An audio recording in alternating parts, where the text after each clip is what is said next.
What's up, football world? I am Bucky Brooks, and this is the Bucky Brooks Show. And I am excited. I'm excited because we have Max Chadwick on, football analyst from PFF and host of the PFF College Football Show. What is going on, Max? Bucky, I told you before, man, it's an honor to be on with you, man. I watch you all the time on NFL Network. I watch you all the time with DJ and Move the Stick. So it's just an honor talking ball with you here, man. Look, man, this is going to be a lot of fun. What I want to do today is the NFL is a quarterback-driven league. The NFL draft has gotten a lot of attention because people are undecided on this year's class of quarterbacks. So I want us to scrimmage out some of the answers so the people know who they should be following and who they should pay attention to as the next generation of stars at the position. But before we do that, let me pay off the sponsor. BetOnline is the world's most trusted betting platform and your number one source for online betting in 2025. Whether you're a seasoned fan or first-time bettor, BetOnline is the ultimate game day companion. With the largest selection of odds on everything from NBA, college basketball to NHL and UFC, BetOnline continues to be your number one sports betting source. From every three-pointer to hat trick, BetOnline has you covered with odds, stats, and more for every game, every play, and every win. BetOnline, the game starts here. So now that we got that out the way, the game can start here for you and I, Max, when it talks to these quarterbacks. One, general overview on what you think about this quarterback class. Yeah, I think it's an okay quarterback class overall. I think, some people try to compare it back to the 2022 quarterback class. I don't think it's nearly that bad. I think the two guys at the top, Cam Ward and Shedeur Sanders, would be easy QB1 in the 2022 class. But I think if you ask many people around the industry, Cam Ward and Shedeur Sanders, if you put them in last year's class, would probably be in that tier with J.J. McCarthy and Bo Nix and Michael Penix Jr. So then it becomes the question of, okay, would you take one of those guys with a number one overall pick? That's really the question for me. I still think the two at the top are pretty good. And then after that, I don't know about you, Bucky, but I think it's a wide open race after that for QB3 with many guys that are kind of jockeying for that position right now. Yeah, that's interesting because, revisionist history is something, right? Because everyone now talks about how great last year's quarterback class was, but I remember the conversation wasn't that when we went through the draft. Like, people were talking about Caleb Williams. They talked about him being a quote-unquote generational talent, but there were some indecision, some split votes on Jaden Daniels. People were not in love with Bo Nix when Bo Nix got into the conversation as a first rounder. And then the age factor for Michael Penix became a huge discussion as we got close to the draft. Now that all those guys have played and they've shown signs of being very promising, we now look at that class as like, oh, this class may be like 1983 in terms of the number of Hall of Famers that may come out of it in this stuff. So I kind of paused before poo-pooing on this class because we just don't know, because a lot of the success of the quarterback depends on where they go, who's around them, and more importantly, who is coaching them and what kind of environment they put around them. So you mentioned the two guys at the top of the board, Cam Ward and Shedeur Sanders. And before we do the compare contrast, let's do a breakdown on both guys. So let's start, because everyone is talking about Cam Ward as the presumptive number one quarterback on the board. Let's talk about Cam Ward. What are your thoughts on the Miami standout? Yeah, he was fantastic this past year. I thought he was the best quarterback in college football, honestly. He's got the arm talent to make any throw from any angle. He's got a kind of like a nonchalant play style that I kind of love back there, right? He's a guy that kind of embodies like a short-term memory, right? Where if he has a bad throw, he's going to still go out there the next play and rip it again, right? So I love the play style he has, and he became much more efficient this past season at Miami. Back at Washington State and even at Incarnate Word, he was a little bit of a gunslinger. It became much more efficient this year, even though there is some of those gunslinger habits in there. So, like I say, he's a cool, calm, and collected quarterback. And he went from a guy that, he originally actually declared for last year's draft. Then he pulled out of it and decided to transfer to Miami. That was probably the best decision of his life, because he was probably going to be maybe a day 3 pick in the 2024 NFL draft. Now we're talking about him as maybe the number 1 overall pick in this year's draft. So I still think there's a little bit of overconfidence in his game that kind of gets into trouble. That's why I kind of compare him to Jordan Love in some respects like that. But overall, I think there's a lot of tools to work with, and I totally see why many people have him as a number 1 quarterback in the draft. It's funny. The Jordan Love comparison is interesting, because Jordan Love did get a little loose with the ball at times during his final days as a collegian. For Cam Ward, what I love about Cam Ward is the growth and the steady ascension that you've seen. He goes to Incarnate Word, dominates on that level, makes his way to Washington State, dominates at Washington State, then goes and plays with the big boys at Miami and dominates. And for all the tools that everyone talks about to me, the part that I love about him is tenacity. When you hear Mike Irvin talk about those legendary stories in the summer about how he led the team and got the group together, how he challenged guys to come together, the conversations that we've been privy to when he's challenged Shedeur Sanders on his leadership style and loving it and those things. So much of being a successful quarterback revolves around the intangibles, and he certainly displays the intangibles that you love from a franchise quarterback. So when you take the tools and the tenacity, man, there are a lot of reasons to bank on Cam Ward being a star at the next level. Now, let's take that same conversation and let's spin it towards Shedeur Sanders. What do you like about Shedeur Sanders? I love Shedeur Sanders, Bucky, and I think I'm one of the few people maybe that has him as QB1 in this draft. Now, I will say it's a coin flip between the two of them. If you have Cam Ward QB1, I totally understand it, but I've heard a lot of people in Indy kind of say, oh, Cam Ward is the runaway QB1, and then Shedeur Sanders is closer to the guys who are QB3 or below than he is to Cam Ward. I don't really agree with that at all. I mean, you look at what he's done in Colorado and even at Jackson State. He's had 4 years of outstanding production, both at Jackson State and Colorado. I think he reads defenses like an NFL quarterback already. He's a pure distributor of the football, very accurate, outstanding decision maker as well. The physical tools aren't as good as a Cam Ward. That probably is the main detractor for Shedeur Sanders right now, but he does not put the ball in harm's way at all. And the thing I love about him too is like he could be a guy that forces it, right? Because Colorado legitimately does not run the football. They have one of the lowest run rates in all of college football over the last 2 years. So quite literally the entire offense was on Shedeur Sanders' shoulders, and he still was extremely accurate to everyone, honestly. And like I said, his decision-making was outstanding as well. So the pocket presence isn't all the way there. There are some times where he takes sacks he probably shouldn't, but I think he's a high floor player. He reads defenses at a high level already, and he should be a long-term starter in the league. That's why I think the floor is a little bit higher than Cam Ward, while his ceiling is absolutely lower than Cam Ward as well. You know, it's funny because you and I agree we are the outliers, I would say, in the scouting community in terms of having Shedeur Sanders not only as a first rounder, but QB1 on the board. The things that I love about Shedeur Sanders are very similar to the way that you saw him. Loved what he did at Jackson State because he took a non-traditional path. And even though he followed his dad, Coach Prime, to go to Jackson State, played at HBCU, they dominated 23-3, 16-0 versus SWAC competition. The bigger the game, the better he played, and he's always had that ability to go from Jackson State, drop him into Colorado. And people are talking about Colorado was a one-win team, but they completely changed their roster. But even then, they weren't playing with superior talent to the competition. And so they go 4-8, and then they finish it up this year where they win 9 games and completely flip the narrative over Colorado football. To me, that's what franchise quarterbacks are supposed to be able to do. Then when you look at his game, he is the passer that has played in the league for the last 40 years. He is a drop back passer who's a distributor. He is not a runaround playmaker. He goes through reads and progressions. He throws with touch, timing, and anticipation. And even though he has had issues taking sacks when he's trying to do too much, he still plays the game in a manner in which we've seen most successful quarterbacks play in the National Football League. And then when you add the other stuff that I think is really important to address, one, he has always had the spotlight on him. Like his dad is a lightning rod of criticism. And so to be the son of that person, a Hall of Famer, to have to deal with all the critiques and criticisms that come along with that, there's nobody who is more prepared to be a franchise quarterback than Shedeur Sanders when it comes to dealing with all of the other stuff that comes along with it. Now, do I love all the antics that have kind of been a part of his stick and persona, the watch celebration, the way that he has sometimes called out his O-lineman? No.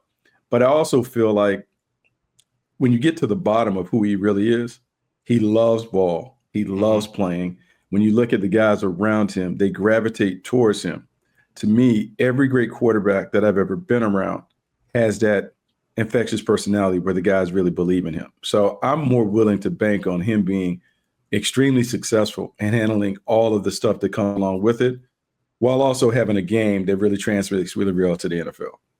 Yeah, I'm totally with you, Bucky. And like you just said, like Deion Sanders casts maybe the biggest shadow that any father could cast, right? And yet Shedeur Sanders still found a way to step out of that shadow and shine in his own, right? So he was a guy that I remember coming out of high school. He was a 4-star recruit, top 20 quarterback in the country. And everyone, including myself a little bit, was saying, okay, how good is he actually? Is it just, is he only rated that high because he's Deion Sanders' son? He goes to Jackson State, he tears it up there. There's still question marks saying, okay, he's tearing up FCS competition. What does he look like when he gets to the big boys in the Pac-12 and the Big 12? Then he goes to Colorado and he's one of the best quarterbacks in America. And then all of a sudden you're like, okay, wait a minute. This guy actually is a legitimate franchise quarterback type of potential. So I'm with you. I think Shedeur Sanders, I don't really understand why so many people are so low on him right now. Like you said, I don't think he's going to be as good as Joe Burrow, but that's kind of the archetype that you would hope for to see out of Shedeur Sanders. And, Brian Callahan even said it at his podium. He looks for decision-making, he looks for accuracy, and he looks for timing in quarterbacks. That to me says more about Shedeur Sanders than it does about Cam Ward or of course, Will Levis, who's currently coaching right now. So I don't think it's out of the question that Tennessee takes Shedeur Sanders, whether it be the number 1 overall pick or whether it be at number 3 or below if they trade back.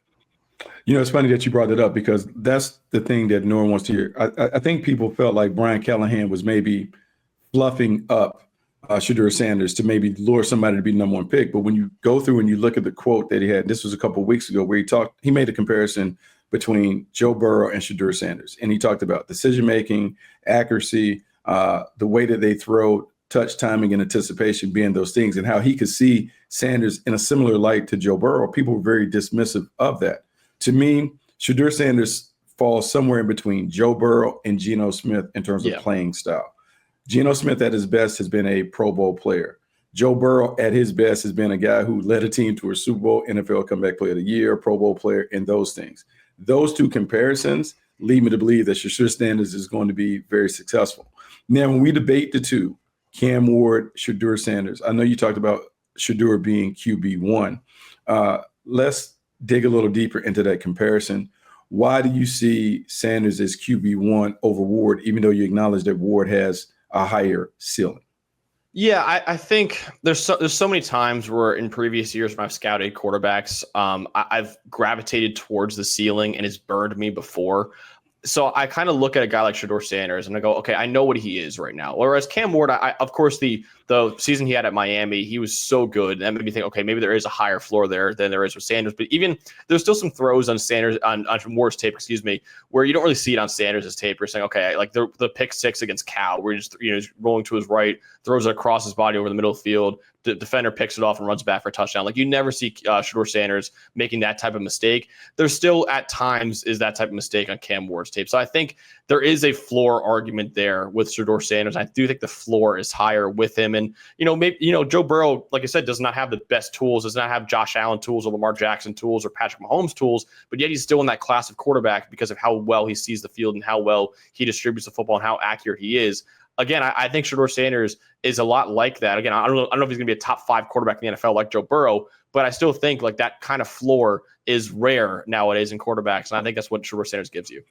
It's funny because everyone are chasing the superheroes, particularly those in the AFC, Patrick Mahomes, Josh Allen, Lamar Jackson. And so if we're talking about the superhero characteristics, we would say that maybe Cam Ward is Superman because he can do it on his own.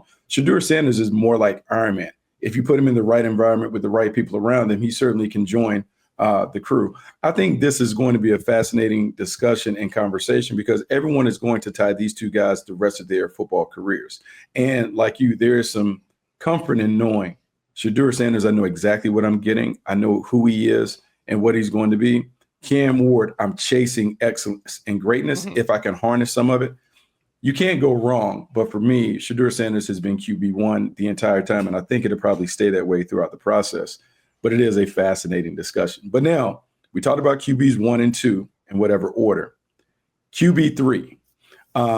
Who's QB3 for you right now? It's such a hard discussion. I think there is a big gap between the top 2 and everyone else. I think right now I'd probably say Jaxson Dart from Ole Miss. He's been a really, really good player over the last 2 years. He's had 90 plus PFF grades over the last 2 years at Ole Miss. Multiple, high level NFL throws you can see on his tape. He does not really put the ball in harm's way that much.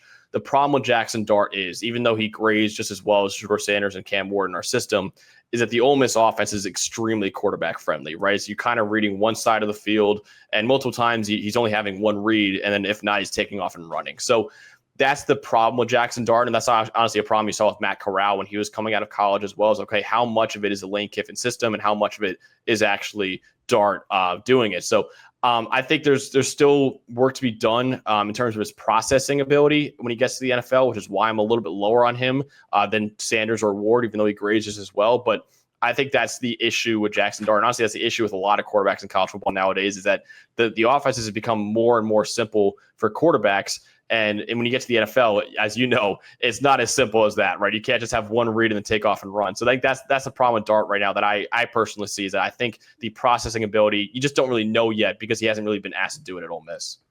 It's funny.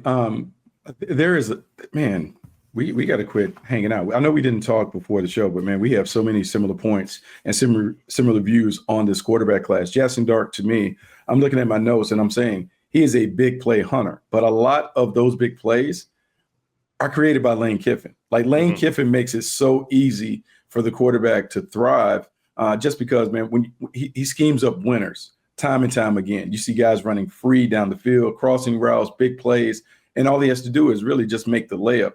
Jaxson Dart, 3-year starter at Ole Miss, really good athleticism, really good arm. And I love that he can push it down the field. He attacked the vertical part of the field. He can make the big boy throws on the comebacks, on the sideline, and those things. He'll work the entire field. But what you never really see from Jaxson Dart is, does he have the patience and the discipline to take the check down if those things aren't there? And a lot of playing quarterback at the NFL level is taking the check down and continuing to move the team down the field when the defense wins with coverage. Does he have that ability? I love his scrambling. I love he can be used on design quarterback runs on occasion, all of those things. The big question that we have on Jaxson Dart, he can't answer until he gets to the next level. Right. And that is, how does his game translate to another system and another play caller? The talent is there, and you can talk about comparable success and efficiency numbers to Sanders and Ward, but there's that big if, because we've seen a lot of quarterbacks come out of this system who have not had the ability to sustain that success. What makes him different?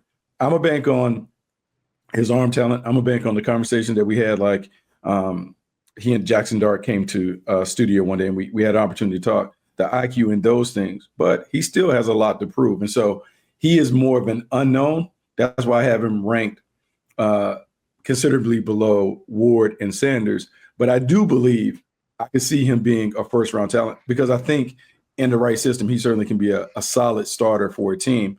But a lot of it is dependent upon the play call and what they set up around him. Yeah, it's so complicated, right? Because, like you said, you see the efficiency, you see all the numbers, and you go, why is Jaxson Dart not being talked about at the top of the draft? And then it really is, you have to look at the tape, right? You got to look at what he's asked to do in that offense. It's why even a guy next year, Bucky, Nico Iamaleava from Tennessee, he's got tools for days. Like I've seen like Justin Herbert type of tools out of him, but the problem is, and it happened with Hendon Hooker too, is like the Tennessee offense is even simpler than the Ole Miss offense. There's times where there's only one receiver running a route for Tennessee out there. The other three receivers don't even do anything on the play. So it's like, okay, what do we do with that, right? So, I'm very curious to see how you and DJ see Nico next year, because that's another one. It's like, I don't even know what to do with this, but he's got tools for days. Dart's a little bit like that, where it's like the NFL offense is going to be so wildly different than what he ever was asked to do at Ole Miss, and maybe he can handle it, right? That's the problem. Is like, it's not really a weakness right now, is that, he can't handle it. We just don't know if he could do it yet, which is why I'm a little bit lower on him. And that makes sense, because they're questions, and those are questions that won't be answered until he gets, look, for teams, he'll have to answer those questions in interviews and private workouts and those things where they're able to put him on the tape and really fully assess what he knows. But we won't really get a chance to understand who Jaxson Dart is as a pro until he really plays in the pros. The other guy who is fascinating to me will be Jalen Milroe. And Jalen Milroe had some buzz early that he could be one of the top quarterbacks during the season. This year didn't go as well for him, I would say, like in terms of the numbers and what we saw under Kalen DeBoer. But man, Jalen Milroe has a lot of talent. What do you think about the Alabama standout? We talk about the physical tools before with Cam Ward. If you're looking for tools, you're drafting Jalen Milroe. He's got the best tools of any quarterback, in my opinion, in this class. He's got game-breaking speed. He actually hit almost 23 miles per hour on our GPS tracking on one of the plays this year. And then a rocket launcher of an arm, too, right? He's got one of the strongest arms, I think, in this class. He could throw 65, 70 yards probably with his arm strength. And I think, he's been a pretty good quarterback over the course of his career. The problems with Jalen Milroe, though, is that he's still kind of raw. I think as a passer, the accuracy and maybe his footwork are kind of all over the place right now. His pocket presence is still rough like that. I remember go back to that Rose Bowl game against Michigan, the college football playoff semifinal game. Michigan just sent a blitz almost every play, and Milroe had basically no idea what to do with it, right? He was not getting rid of the football on time. He was taking too many bad sacks. There's just kind of the pocket presence questions with him I still have. Then also, I didn't think it was the best showing for him at the Senior Bowl. But like I said, he's got tools for days, and there is a high ceiling with him. But I still think there's a lot of development needed as a passer before I'm ready to trust him with my NFL franchise as a franchise quarterback. It's funny. So I'm going off the old grading scale when I used to work with the Seattle Seahawks. This is a thing. And so in Jaxson Dart, I had graded as a 7.0, which is a bottom of the first round grade. Jalen Milroe, I have a 6.9, which is a top of the second round grade. And so it tells you how close they are. But in Jalen Milroe, when I look at my report, I just see everything is about athleticism, explosive athlete, rugged runner, strength, power, can take it the distance from anywhere when he tucks it and runs. Great arm talent, like exceptional range. When you see him push it down the field, like he has all the deep ball capabilities that you want. When it comes to the intermediate part, questionable mechanics, the footwork, inconsistent accuracy, ball placement, you just never know where the ball is going. But a lot of times in scouting, what you're rating on is, what is his superpower? I don't know if there is a better runner that we'll find at the quarterback position. Like going all the way back, like people got excited about Anthony Richardson. Anthony Richardson runs nowhere near like Jalen Milroe ran it as in the SEC. 1,500 yards, 33 touchdowns, 32 of those the last 2 years. He's a dominant runner. And naturally, you always look to the pros to try and find a reason why a player can succeed. So then I look at why Jalen Hurts has been able to succeed. And Jalen Hurts plays in a very similar way to the way that Jalen Milroe plays. And I would say that Jalen Milroe is more dynamic, but just as rugged as Hurts. Hurts has become a very efficient and effective quarterback, but some of that has been aided by the way Philadelphia has developed him, has utilized him, has built the offense around him. Hurts is a Super Bowl MVP. When I look at Milroe, there are only a handful of teams that will take on a project like that and revamp their offense to enhance what he can do. But if one of those teams grabs him, he has superstar potential in that offense. It's just a matter of, does he go to the right team? So I'm a believer in him, but I think a lot of it depends on where he goes and who's the play caller that ultimately develops him to be what he is. And the last thing I would say, Malik Willis looked one way in Tennessee and looked completely different in Green Bay. That gives me hope that someone can take Milroe and have similar success. It's all about situation. You mentioned it right there, and you're right. I mean, you talk about him as a runner. Probably the last quarterback was a better runner coming out of college. Might have been Lamar Jackson, right? The multiple-time MVP. And you saw even in Baltimore, originally in his career, they kind of built that offense around his rushing ability. Then he developed as a passer and one of the best passers in the NFL. And now you're seeing, a multiple-time MVP and one of the best quarterbacks in the NFL. You mentioned Jalen Hurts as well, right? They built that offense kind of around his rushing ability, let him develop as a passer a little more, and he just won Super Bowl MVP, right? So with Jalen Milroe, there is a lot of development needed, but if there's a coach who's very confident in his ecosystem and his coaching staff and in himself as a play caller, it says, hey, we can get a guy like Jalen Milroe in the third round or maybe second round and say, you know what, we could develop him into a franchise quarterback. I'm sure there's a lot of coaches in the NFL that are confident in their ability to develop a guy like that because, like I said before, we talk about Cam Ward's tools and all that. Jalen Milroe is the best tools in this class. It's just he needs a little more refinement as a quarterback before he can be a starting quarterback in the NFL. Yeah, absolutely. Very similar. And I look at the success that Justin Fields has had at times.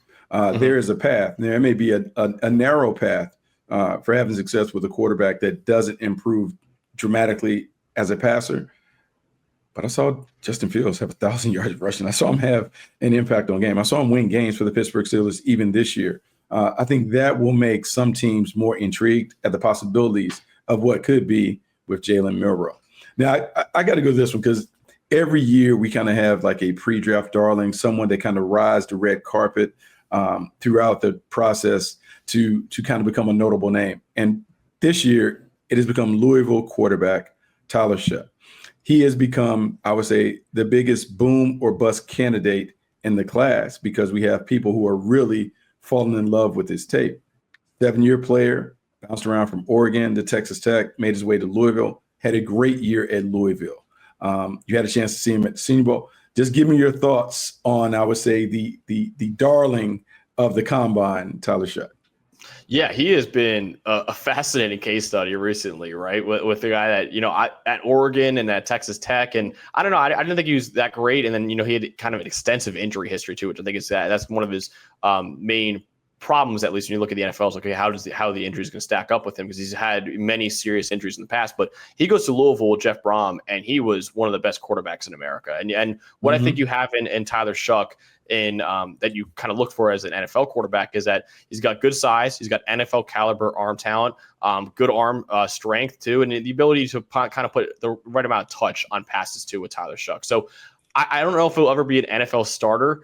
And he is obviously one of the oldest quarterbacks in this class. Like you said, he's actually older than Trevor Lawrence, which is pretty funny considering Lawrence has already got his second contract going on right now. So that is kind of the new age of college football. And Bucky, I don't know if you noticed this too, but like there are no quarterbacks that will be drafted this year that are true juniors or redshirt sophomores. There are no third-year quarterbacks. All of the guys are fourth year or more, which is kind of speaking to the NIL age of college football and how guys are just willing to stay in school longer and longer and willing to develop in college more than enter the NFL early. So Tyler Shuck has kind of pushed that to the extreme right now, but there is something there with him, and obviously he's got the body and the arm talent to be a backup for a very long time in this league, and maybe a team gives him a shot as a starter at some point, but I'm a little pessimistic on him ever becoming a long-term franchise quarterback for a team. It's funny because I'm looking at him, 7-year player, 25 years old. Like he's had an odyssey to make it to Louisville. We talked about going to Oregon, playing, having some ups and downs, losing his job to Anthony Brown, making his way to Texas Tech, 3 season-ending injuries, goes to Louisville, and has a terrific year. I understand the fascination with him because if you just take the Louisville tape alone, he looks like an NFL starter. He looks like a mid-level starter at worst because he can operate under center, in the gun, great off-play action, great in the gun in terms of traditional pocket passing. You see him layer throws, touch timing, anticipation, all of those things. Deep ball is nice. He has some toughness in terms of like he'll drop dimes in under duress, all of those things. The numbers, though, it's interesting, and I know we don't care as much about completion percentage or whatever, but he's never really been over 63% completion percentage in the pros. Like by comparison, like Cal McCord has had high level numbers and completion percentages in those things. And I just wonder how good can he really be? I understand that in the right environment, we're always looking for that guy. He looks the part. And I think some of the reason why he is separated maybe from some of the others is because it's easy for a quarterback coach to look at him and say, that's what an NFL quarterback should look like. I just worry, man, as a 7-year player, 25 years old, playing against 18 and 19-year-olds, like how much of it is real and how much is it just a byproduct of being older and more mature and all that. And, last year we had the conversation about Michael Penix being old and what does that mean?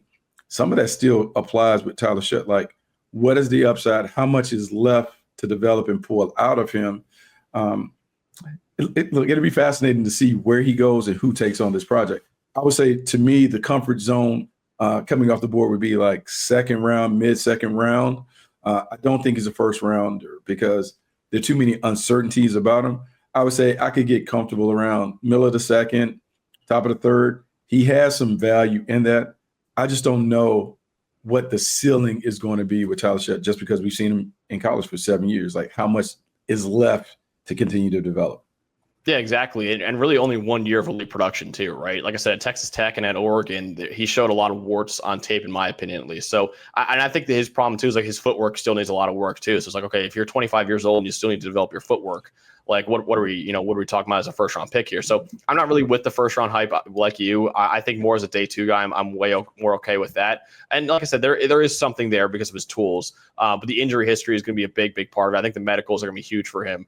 But yeah, there is something there with Tyler Shuck. And it's honestly, if you told me, last summer that we'd be talking about Tyler Shuck as a legitimate day 2 quarterback, I would have been like, you're crazy. But I guess that's the way the 2025 quarterback class is, man. Is that there's so many guys now you're kind of throwing out there that so you could have like 10 different QB3s, and I'm like, yeah, I kind of understand where you're coming from there. Yeah, it's wide open. Okay, so give me somebody that we haven't mentioned that you might be buzzing on. Like if you had to throw a dart, when I was scouting, we used to always open up the forum. We're like, all right, guys, throw a dart. Who's the one player to throw a dart at that might make it, and tell me why he can make it. Okay, I'm gonna sound like a homer a little bit here. I'm gonna go with our guy Kyle McCord from Syracuse. And what I love about Kyle McCord and what he was at Ohio State and what he was at Syracuse. At Ohio State, he was extremely conservative, almost looking like, I have so much talent around me. I have Marvin Harrison Jr. I have all these guys. I have Mecca Ibuka and everyone. My defense is fantastic. I can't be the reason why we lose this game. So you saw a very conservative side of Kyle McCord. He transferred to Syracuse, and he becomes the ultimate gunslinger in college football, even more so than even like a Cam Ward or whatever. So I love that. He became this like this really confident quarterback for Syracuse. He's always had good arm talent, right? He was a 5-star recruit coming out of high school. And I just love seeing him just kind of like something snap for him at Syracuse and going from a guy who was playing not to lose at Ohio State to playing to win at Syracuse and saying, hey, if we're going to win this game, it's going to be because of me. And if we're going to lose this game, it's going to be because of me. So I love that. You see him kind of talking trash on the sideline too. Just something snapped, felt like, in Kyle McCord last year. And I thought he was one of the better quarterbacks we had in college football. He actually led the nation in passing yards last year as well. So it was really cool to see the development of Kyle McCord from being an ultra conservative quarterback with the Buckeyes to being one of the best gunslingers in college football with the Orange. First thing in my notes I have down: grip it and rip it. Yeah, that's the guy who showed up at Syracuse. Like the guy who showed up at Syracuse was a completion hunter. He is letting it go. And the funny thing is, like most time when you think about gunslingers, you think they're reckless and those things. I didn't necessarily see that in his game. And when you look at the numbers, like compared to everybody else's number, 4,700 plus yards, 34 touchdowns, only 12 interceptions. The ball is coming out of his hands. And he is really like a point guard where the ball is coming out and he is just sprinkling at intermediate levels. I couldn't come up with like a great comparison for him, but a little bit of Derek Carr in his game in terms of when Derek Carr is playing at his best and just kind of distributing and making things happen. I had a chance to watch him practice at the East-West Shrine Bowl. He was like head and shoulders above everyone that is there. And it's funny because I made a mistake of watching Kyle McCord and Will Howard back to back.